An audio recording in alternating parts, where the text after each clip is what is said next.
والسلام على سيد الأنبياء والمرسلين سيدنا ونبينا وشفيعنا أبي القاسم محمد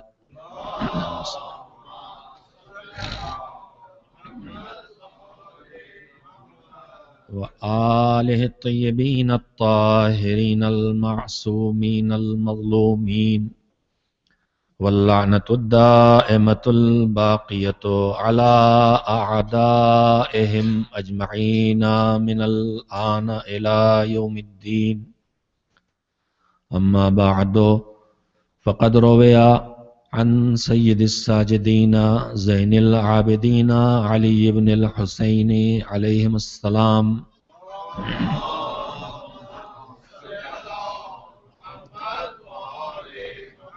بسم الله الرحمن الرحيم وعمرني ما كان عمري بذلة في طاعتك فإذا كان عمري مرطا للشيطان فاقبضني إليك قبل أن يسبق مقتك إلي أو يستحكم غضبك علي. صلوات بھیجے محمد و آل محمد علیہ السلام پر.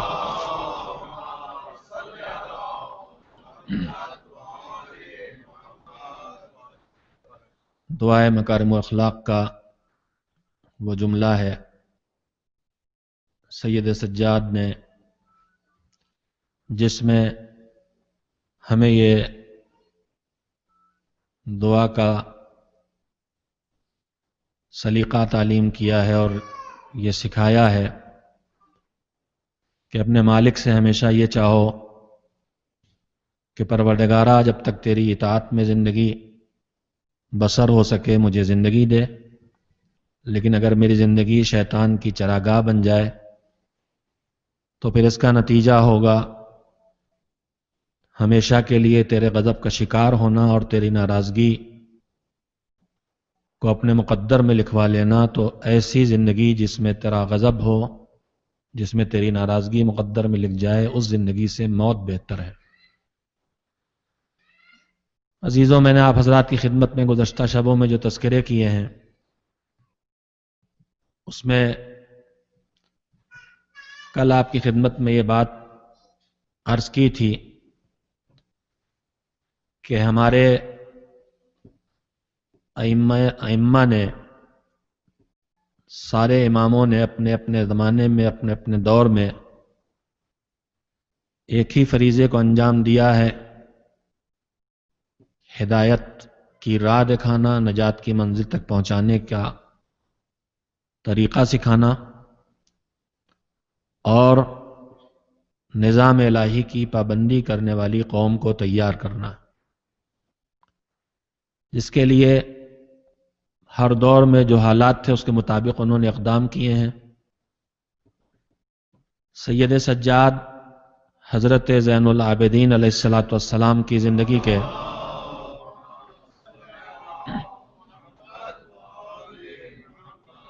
خصوصیات میں سے خصوصیت یہ ہے کہ آپ کا دور انتہائی درجہ مصائب و آلام کا دور ہے اور مشکل ترین حالات میں زندگی کو کن راہوں میں بسر کیا جائے اس سلسلے میں ہدایات دی ہیں امام نے. کل میں نے خصوصیت سے آپ کی خدمت میں جو بات عرض کی تھی کہ ایک تو یہ دنیا، اس کی زندگی ہی ایسی ہے کہ یہاں خالص راحت نہیں ہے، خالص آرام نہیں ہے. یہاں راحت بھی ہے اور تکلیف بھی ہے، یہاں سختی بھی ہے اور نرمی بھی ہے. خالص راحت یا خالص تکلیف اس دنیا میں نہیں ہے. وہ جگہ جہاں یا خالص راحت ہے یا خالص تکلیف ہے، اس جگہ کا نام آخرت ہے.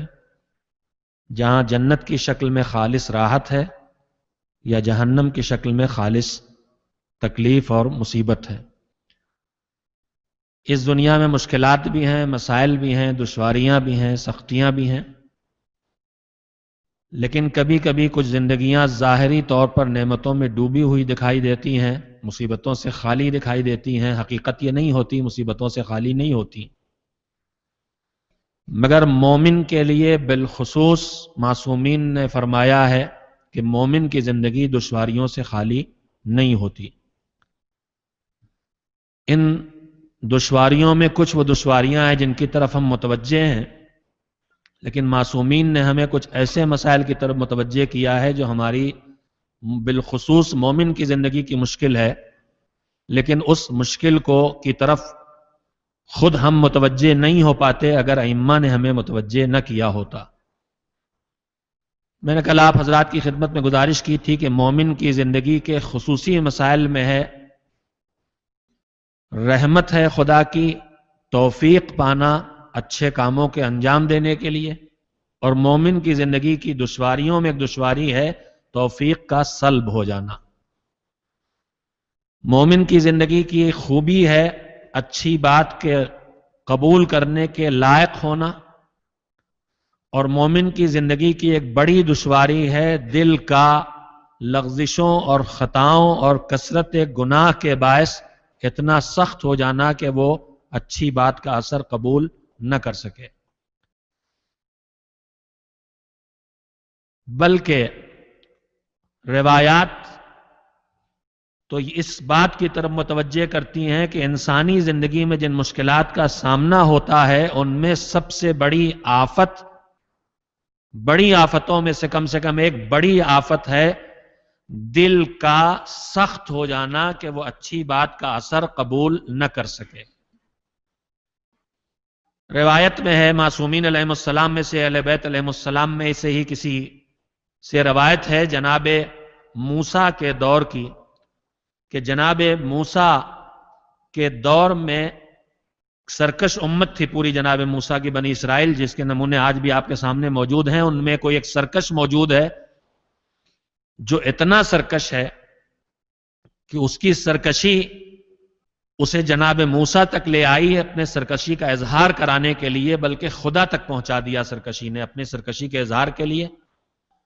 اور اس نے جناب موسیٰ سے کہا کہ تم جو اپنے مالک کی طرف سے، اپنے رب اللہ کی طرف سے، اپنے پروردگار کی طرف سے پیغام لے کے آتے ہو، جن کاموں کے کرنے کا حکم تمہارا خدا دیتا ہے اور جن کاموں سے روکتا ہے، میں ان سب کی مخالفت کرتا ہوں۔ جن کاموں کے کرنے کا تم حکم دیتے ہو تمہارا خدا حکم دیتا ہے، اور جن کاموں سے تم روکتے ہو اور تمہارا خدا روکتا ہے، میں ان میں سے کوئی وہ کام نہیں کرتا جس کا حکم دیا جا رہا ہے، اور وہ کوئی میں اس کام سے نہیں رکتا جس سے مجھے روکا جا رہا ہے، اور اس پر سزا کا وعدہ کیا جاتا ہے تمہاری طرف سے اور تمہارے خدا کی طرف سے، لیکن آج تک تو مجھے کوئی سزا نہیں ملی، میرے اوپر کوئی مصیبت نہیں آئی، میری زندگی میں کوئی دشواری پیش نہیں آئی۔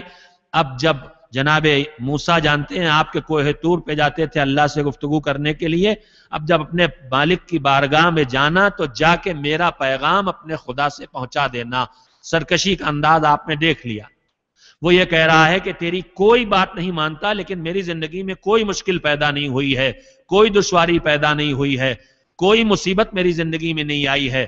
جناب موسیٰ سے کہا میرا پیغام جا کے کہہ دینا۔ جناب موسیٰ کوہ طور پہ گئے اللہ سے مناجات کرنے کے لیے، مناجات کر کے جب واپس آنے لگے تو ادھر سے آواز آئی کہ موسیٰ تم نے میرے اس بندے کی بات مجھ سے نہیں کہی، میرے اس بندے کی بات مجھ سے نہیں کہی۔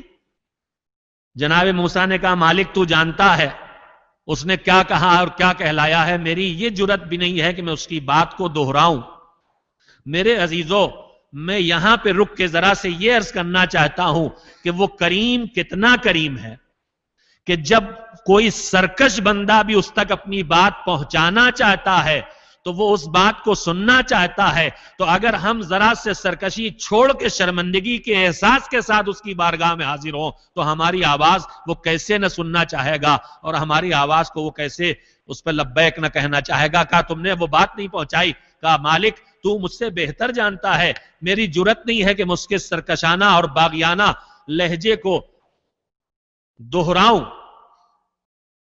اس نے 3 باتیں کہلائی تھی اللہ سے، کہا تھا مجھے کوئی سزا نہیں ملی، لیکن صرف یہ بات نہیں کہی تھی، کہا تھا جا کے اپنے رب سے کہہ دینا کہ میں اسے خدا نہیں مانتا، اور اس سے کہہ دینا مجھے اس سے روزی بھی نہیں چاہیے، اور اس سے کہہ دینا کہ وہ سزا کے وعدے دیتا ہے اور آج تک اس نے مجھے کوئی سزا نہیں دی۔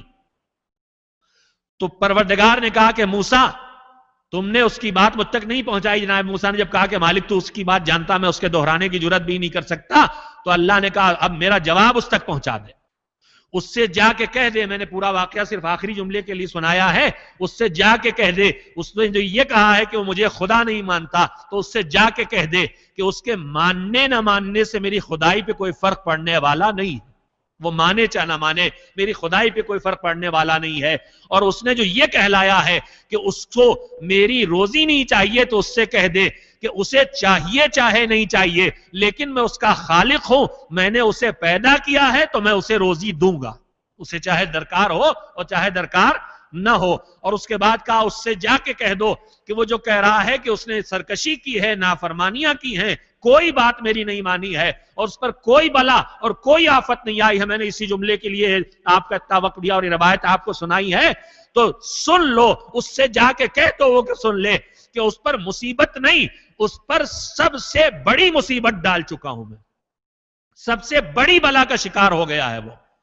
دنیا میں جتنی مصیبتیں، جناب موسیٰ نے کہا پروردگارہ دنیا کی مصیبتوں میں کوئی مصیبت نہیں دکھائی دیتی، ہماری آپ کی نگاہ میں بڑی مصیبتیں کیا ہوتی ہیں؟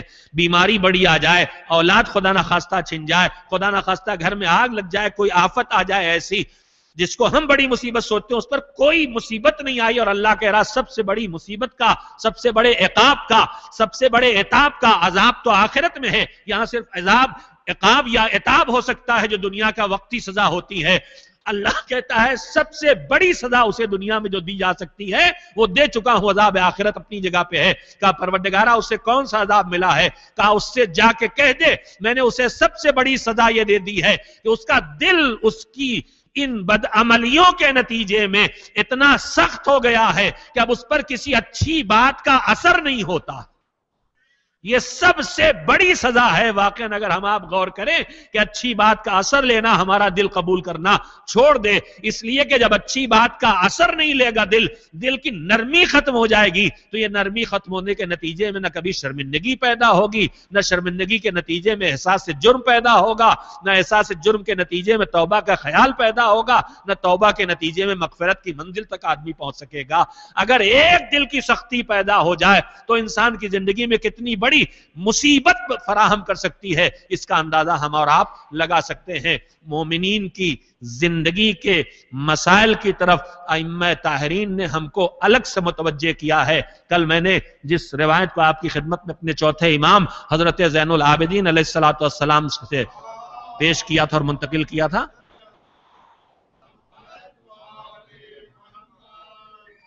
نہیں صلوات تو آپ اس سے اور ہلکی بھی بھیج سکتے ہیں، مجلس بہت دیر تک نہیں چلے گی.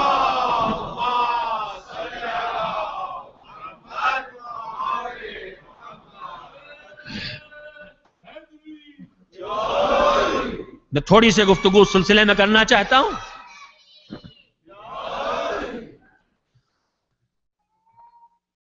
جو مسائل زندگی میں جن کو ہم زندگی کا مسئلہ نہیں سمجھ پاتے، جو مومن کی زندگی کے مسائل ہیں، ایک عام انسانی زندگی کے مسائل ہیں، انہی کو ہم بھی اپنی زندگی کا مسئلہ سمجھتے ہیں، لیکن ایک مومن کی زندگی کے مسائل ہیں. اچھی بات کا اثر نہ لینا، اچھے کام میں دل نہ لگنا، لائق قبول اعمال خدا کی بارگاہ میں اپنے اعمال میں تلاش نہ کرنا پانا.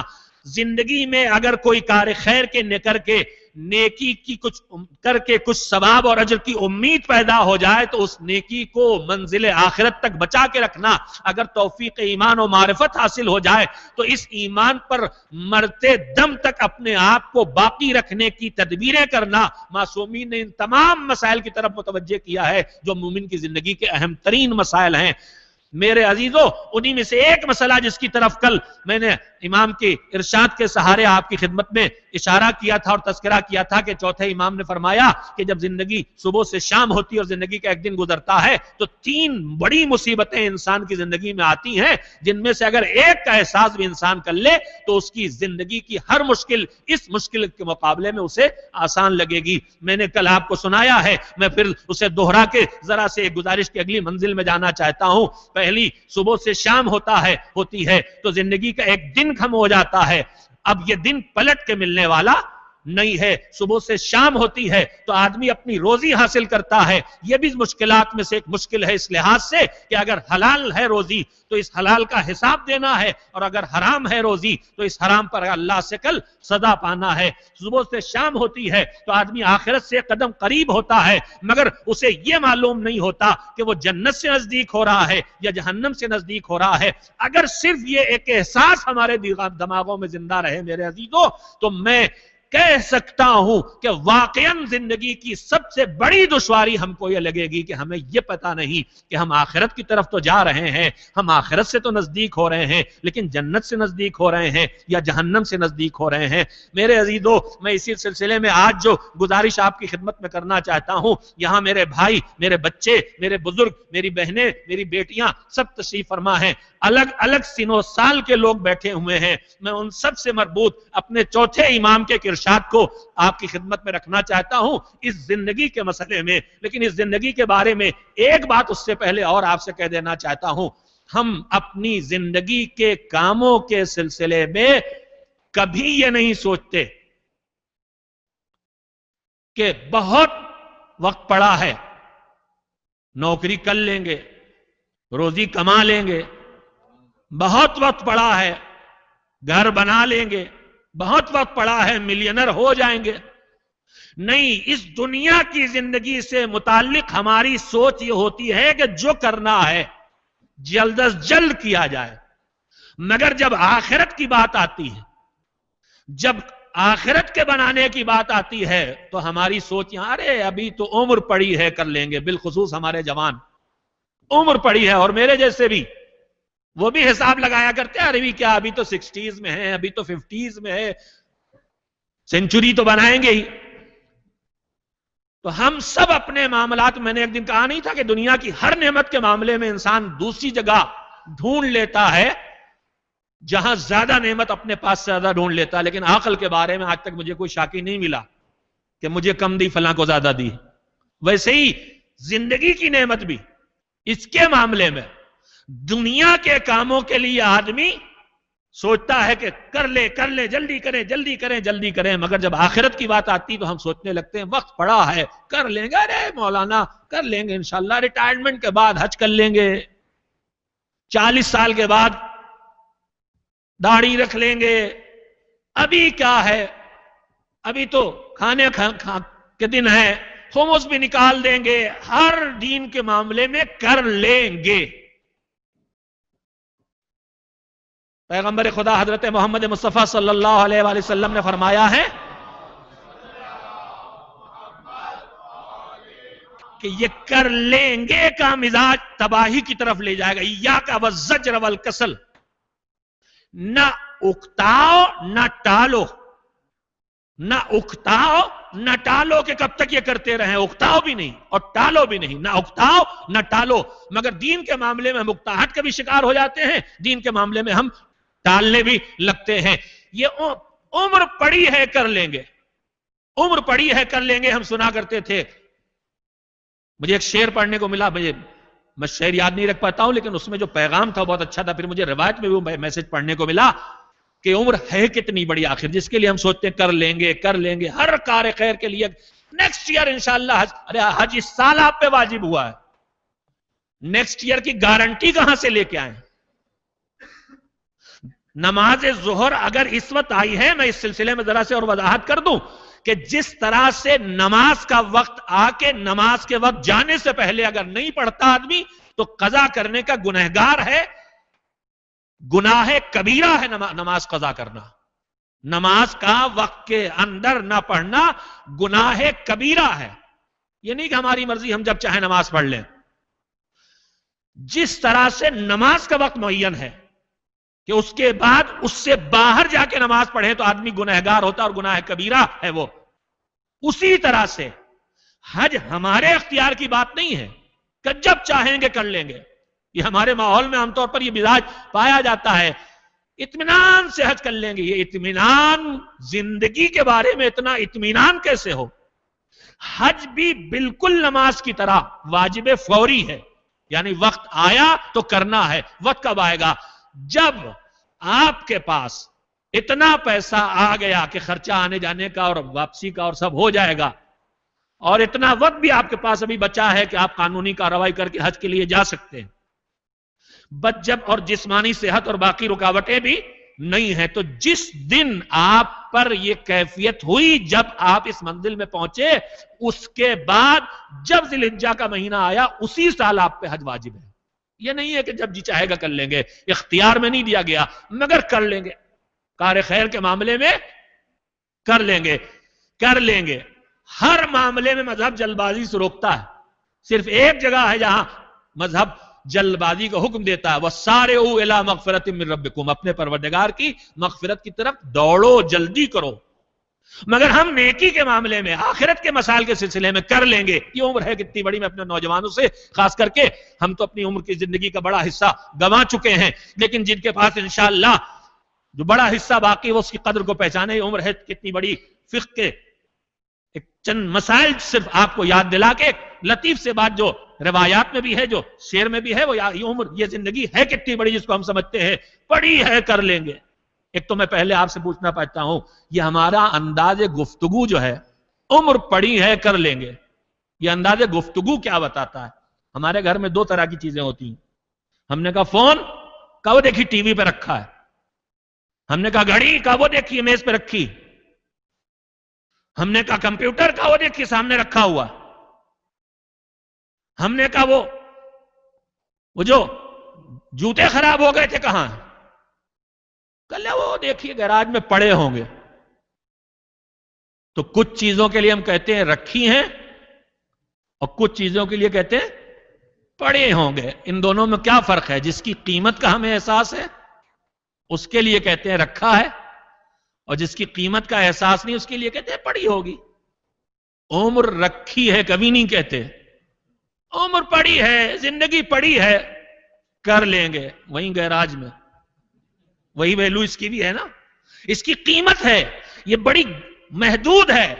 میرے عزیزوں، یہ عمر ہے کتنی بڑی، یہ زندگی ہے کتنی بڑی کہ ہم نیکیوں کو کل پہ ٹالیں، کہ یہ کل خمس کل نکالیں گے اور زکات پرسوں دیں گے اور کار خیر اس کے بعد سے شروع کریں گے اور حج کرنے چلے جائیں گے اور نماز کے بھی پابند ہو جائیں گے اور روزے دار بھی ہو جائیں گے۔ یہ کر لیں گے کا مزاج اس وجہ سے آتا ہے کہ ہم سمجھتے ہیں زندگی بہت بڑی ہے، مگر یہ زندگی ہے کتنی بڑی۔ ایک چند مسائل میں آپ کے سامنے رکھ رہا ہوں، نتیجہ آپ خود نکال لیں گے۔ میرے عزیزوں، پروردگار عالم نے جو ہمارے اوپر واجبات رکھے ہیں ان میں سے ایک واجب نماز ہے۔ واجب نمازوں کی بہت سی قسمیں ہیں۔ نماز پنجگانہ 5 نمازیں، صبح، ظہر، عصر، مغرب، عشاء، اسی میں جمعے کے دن جمعے کی نماز۔ اس کے علاوہ بھی اور واجب نمازیں ہیں۔ آدمی حج کرنے کے لیے جاتا ہے تو طواف کی نماز واجب ہے۔ آدمی کسی بھی وقت، کسی بھی موقع پر اللہ سے نذر کر لے کہ پروردگارا، میں تیری بارگاہ میں گزارش کر رہا ہوں، میرا یہ کام کر دے، میرا بچہ بیماری سے شفا دے دے، میں 2 رکعت 4 رکعت 100 رکعت نماز پڑھوں گا۔ نماز نذر کہلاتی ہے، یہ نذر کی نماز ہے، یہ بھی واجب ہے۔ آیات الہی کی نمازیں ہیں، زلزلہ آ گیا، سورج گہن، چاند گہن ہے، نماز آیات ہے، تو متعدد واجب نمازیں ہیں۔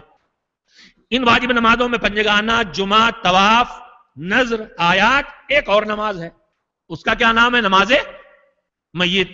اگر ساری نمازوں میں آپ غور کریں، یا کسی عمل سے منسوب ہے نماز طواف، یا کسی وقت سے منسوب ہے نماز جمعہ، دن سے منسوب ہے نماز جمعہ، وقت سے منسوب ہے نماز ظہر، نماز عصر، ہے سب اللہ کی نمازیں۔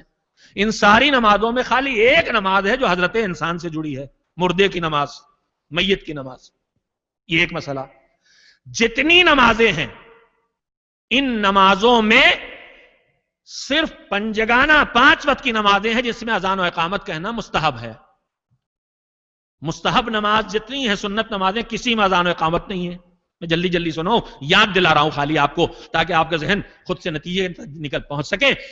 ساری نمازیں جتنی مستحب ہیں، سنت نماز میں کہیں اذان و اقامت نہیں ہے۔ اس کے بعد واجب نمازوں میں بھی صرف پنجگانہ نمازوں میں صبح، ظہر، عصر، مغرب، عشاء، یا جمعہ ظہر کے بدلے ہوتی ہے وہ، بس اس میں اذان و اقامت ہے۔ اس کے علاوہ نماز طواف پہ اذان و اقامت نہیں، کسی نماز نظر میں کسی نماز میں بھی اذان و اقامت نہیں ہے. پنجگانہ نماز میں اذان و اقامت ہے. دوسرا مسئلہ. تیسرا مسئلہ, نتیجے تک آپ کے ذہن خود پہنچے. تیسرا مسئلہ, یہ جو اذان و اقامت ہے اس کے آداب ہیں, اس کے مستحبات ہیں, اس کے احکام, اس کا سلیقہ ہے, ان کے متعدد شرائط ہیں جس کے صحیح ہونے کے لیے. ان میں سے ایک یہ ہے کہ اذان و اقامت کو نماز سے بہت فاصلے پہ نہیں ہونا چاہیے. پہلے اذان ہے پھر اقامت ہے. اذان اور نماز کے درمیان تو تھوڑا فاصلہ ہے بھی گوارا شریعت کو, لیکن اقامت اور نماز کے درمیان شریعت کو فاصلہ, بس اقامت اور نماز کے درمیان جو مستحب دعائیں ہیں, جو تکبیرات ہیں ساتھ, اس طرح کے فاصلے ہیں. لیکن اگر اقامت کہے کہ ہم چند منٹ کے لیے رک گئے, کوئی فون آ گیا, بات کرنے لگے, دروازہ کھول رہا ہے, بچہ کھول رہا, بند کر رہا, دیکھ لیں بند کر دیا, نہیں بند کر دیا تو میں جا کے بند کر دوں, کچھ رک گئے, منٹ 2 منٹ 3 منٹ, تو اقامت کہہ کے اگر اتنا فاصلہ بھی ہم نے کر لیا تو اب یہ فاصلہ رکاوٹ بنے گا. رکاوٹ کا یہ مطلب نہیں ہے کہ نماز باطل ہو گئی. اذان و اقامت خود ہی مستحب ہے, واجب ہے ہی نہیں, نہ کہتے تو بھی نماز صحیح ہوتی. لیکن اگر اس اقامت پر ثواب لینا چاہتے ہیں تو اقامت اور نماز کے درمیان فاصلہ نہیں ہونا چاہیے. اور بھی شرائط ہیں, گفتگو نہیں ہونا چاہیے, فاصلہ نہیں ہونا چاہیے, قبلے سے منحرف نہیں ہونا چاہیے, وہ دوسرے مسائل ہیں. میں جس مسئلے کو, ایک چیز جو اس اجر کو ختم کر سکتی ہے وہ ہے فاصلہ. تھوڑا فاصلہ شریعت کو گوارا ہے, اس سے زیادہ گوارا نہیں ہے. میں نے مسائل سارے آپ کے سامنے رکھ دیے. اب اس کے بعد ایک بات اور سے پوچھنا چاہتا ہوں, اذان و اقامت کہاں کہی جائے گی؟ نماز کے لیے. کس نماز کے لیے؟ پنجگانہ نماز کے لیے. ذہن آپ کے قریب آ چکے ہیں, بات تفصیل سے کہنے کی ضرورت نہیں ہے. کہیں اذان و اقامت بغیر نماز کی نہیں ملے گی. اذان و اقامت ہوگی تو نماز ہوگی, مگر ایک جگہ اذان و اقامت ہے جہاں نماز نہیں ہے. بچہ پیدا ہو تو داہنے کان میں اذان اور بائیں کان میں اقامت کہو. میرے حضور, زندگی کتنی بڑی ہے, جوڑ لیا. زندگی کتنی بڑی ہے, جوڑ لیا. جب آئے تو اذان و اقامت کہی گئی, جب گئے تو نماز پڑھی گئی. زندگی اسی چھوٹے سے فاصلے کا نام ہے بس.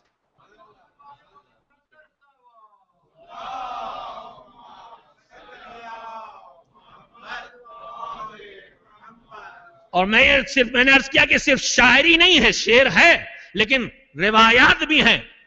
اور قرآن مجید بھی بتاتا ہے کہ آخرت کا ایک دن ہماری اس زندگی کے 1000 برس کے برابر ہے. اس سے ہم اندازہ لگا لیں, یہ تو اس کریم خدا کا انتہائی درجہ کرم ہے کہ اس چھوٹی سی زندگی میں اس نے اتنی گنجائش رکھی ہے کہ اس چھوٹی سی زندگی کی ساری ضرورتیں بھی پوری کرتی رہو, اور اس دائمی زندگی کے بھی سارے مسائل کو اسی چھوٹی سی زندگی میں حل کرتے رہو. بس ایک مزاج بنانے کی ضرورت ہے, جو جب کرنا ممکن ہو اس وقت کر لیا جائے. میں آخری بات, میں آج مجلس دھیرے دھیرے تاخیر سے شروع ہوئی ہے, جلدی سے ختم کرنے کی کوشش کر رہا ہوں میرے عزیزو, لیکن چوتھے امام کا ایک ارشاد اسی موضوع سے متعلق ہے, اس لیے آپ کو یاد دلانا چاہتا ہوں. امام سے روایت نقل ہوئی ہے حدیث قدسی کے ذریعے. دیکھیں, میں نے ابھی عرض کیا کہ ہم مختلف سن و سال کے لوگ یہاں بیٹھے ہیں, نوجوان بھی ہیں, جوان بھی ہیں, ڈھلتی ہوئی جوانی کے ادھیڑ عمر لوگ بھی ہیں, پھر بڑھاپے کی طرف آنے والے, پھر اور بوڑھے ہونے والے. ایوریج عمر ہماری 70-80 سال, اس سے آگے مشکل سے ہوتی ہے.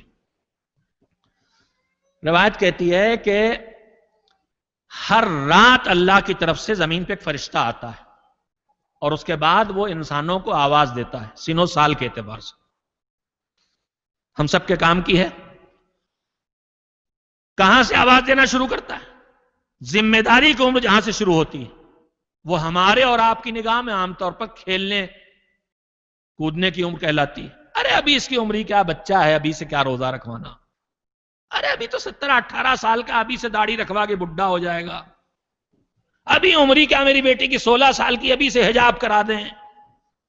تو ہمارے یہاں یہ تفریح کے, بچپن کے, کھیلنے کودنے کے, لاؤبالی پن سے زندگی گزارنے کے دن سمجھے جاتے ہیں. مگر ادھر سے کیا آواز آتی ہے؟ یا ابناء العشرین, اب جب کہ 20 سال کے ہو گئے ہو تو جدو واجتہدو, کھیل کود کی عمر ختم ہو گئی, اب پوری طاقت کو صرف کرنا شروع کر دو, پوری کوشش کرنا شروع کر دو, جو تمہیں صلاحیتیں ملی وہ ساری لگانا شروع کر دو. یہ ایک پہلی منزل ہوتی ہے انسانی نفسیات کی. دوسری منزل 20 سال سے 30 سال کی ایک عمر ہے. 30 سال کی ایج پر آتے آتے انسان جو کرنا ہے, جس منزل پہ پہنچنا ہے وہاں پہنچنے لگتا ہے. اس کے سامنے وہ دنیا دکھائی دینے لگتی ہے، جگمگاتی ہوئی دنیا، کیسے ہمارا فیوچر بنے، کیسے گھر تیار ہو بڑا سے، کیسے ہم گاڑیاں خریدیں، کیسے کاروبار کریں، کیسے بزنس کریں، دنیا کھینچنا شروع کرتی ہے اس عمر میں، کھیل کی عمر سے نکل کے دنیا کی طرف سنجیدگی سے دیکھنا شروع کرتا ہے اور دنیا کھینچنا شروع کرتی ہے۔ اس موقع کے لیے روایت کہتی ہے کہ فرشتہ جو آسمان سے آتا ہے وہ آواز دیتا ہے، یا ابناء الثلاثین لا تغرنکم الحیات الدنیا، اے 30 سال کے جو لوگ ہو گئے ہو، تمہیں یہ دنیا کی جگمگاہٹ کہیں دھوکہ نہ دے دے کہ تم آخرت سے لاپرواہ ہو جاؤ، یہی ہے وقت۔ دیکھو دھیان دو، دنیا کی جگمگاہٹ اور چکا چوند تمہیں کہیں آخرت سے لاپرواہ نہ کر دے۔ 40 سال کے ہو گئے، عام طور پر 40 سال کے ہوتے ہوتے جو ہونا تھا وہ کر چکے، کمپلیٹ ہو گئے، ایک حد تک عقل بھی پکی ہو گئی، سمجھداری بھی آ گئی، جو خواہشات تھی وہ بھی پیر کر لیے، گھر بھی شاندار ہو گیا، زندگی بھی شاندار ہو گئی، کمال کی اس منزل پہ پہنچ گئے کہ جہاں پہنچنا چاہتے تھے۔ یہاں کے نفسیات ہمارے یہ ہیں کہ ہم وہاں پہنچ گئے جہاں پہنچنا چاہتے تھے، ادھر سے ہمیں چوکانے والی آواز کیا آتی ہے، یا ابناء العشرین ماذا اعددتم للقاء ربکم، تم نے دنیا میں گھر بھی بنایا، بیلنس بھی کر لیا، تعلقات بھی بنا لیے، اقتدار تک بھی پہنچ گئے، صحت بھی اچھی کر لی، خاندان بھی بسا لیا، سب کچھ کر لیا، لیکن اب 40 سال کے ہو گئے ہو تو ذرا یہ بھی تو سوچو کہ اللہ سے ملاقات کے لیے کیا انتظام کیا ہے تم نے اللہ سے ملاقات کے لیے کیا انتظام کیا ہے۔ 50 سال کے ہوتے ہوتے داڑھی سفید ہونے لگی، سر کے بال جھڑنے لگے، دانت کمزور ہونے لگے، چشمے کے رنگ نمبر بدلنے لگے، اب پھر آواز آتی ہے، یا ابناء الخمسین لقد جاءکم نذیر، تمہارے پاس تمہیں چونکانے والا آ گیا، اب چونک جاؤ، بس اب جاگ اٹھو بس۔ 60 سال کے ہوتے ہوتے آواز آتی، یا ابناء الستین، اے 60 برس کے ہو جانے والوں، زرع آنا حسادھا، جو کھیتی بھی تمہیں تیار کرنا تھی تم نے تیار کر لی، اب اس کے کاٹنے کے لیے تیار ہو جاؤ، جو تم نے بویا ہے اس کو کاٹنے کے لیے تیار ہو جاؤ۔ 70 سال کے ہو گئے، یا ابناء السبعین، 70 سال کے ہو جانے والوں، قد نودی لکم فاجیبوا، تمہیں تو ادھر سے پکار لیا گیا ہے، لبیک کہنے کے لیے تیار رہو۔ 80 سال تک پہنچ گئے تو یہ کرم ہے پروردگار کا۔ یا ابناء الثمانین، 80 سال کے ہو جانے والوں، قد اتتکم الساعہ، تمہارے لیے تو قیامت اسی دنیا میں آ گئی، وانتم غافلون، اور اب بھی تم متوجہ نہیں ہو۔